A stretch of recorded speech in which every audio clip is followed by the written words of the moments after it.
Welcome to kids smile stories. यहाँ मिलती हैं प्यारी कहानियाँ। वीडियो अच्छी लगे तो सब्सक्राइब करना ना भूलन। जैसे ही जादुई चाबी घुमाई गई,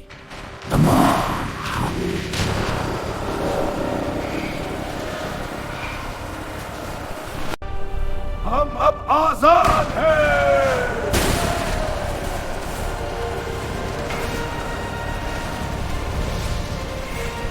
लेकिन उसी लम्हे मॉन्स्टर किंग अपने तारीक तख्त पर बैठा मुस्कुरा रहा था।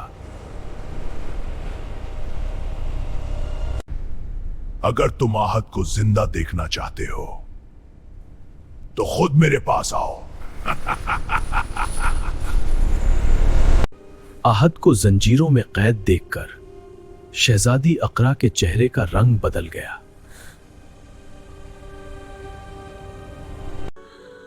आहत, घबराओ मत, हम तुम्हें जरूर बचाएंगे।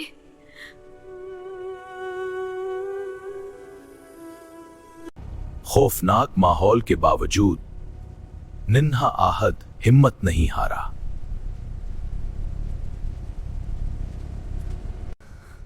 मैं डरने वाला नहीं हूँ। मेरे दोस्त मुझे बचाने जरूर आएंगे। आहत की बहादुरी देखकर मॉन्स्टर किंग गुस्से से भड़क उठा।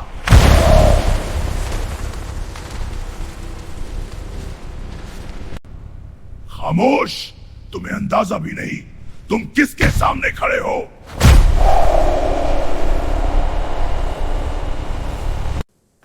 अगर आप अगला पार्ट देखना चाहते हैं तो अभी वीडियो को लाइक करें, चैनल को सब्सक्राइब करें।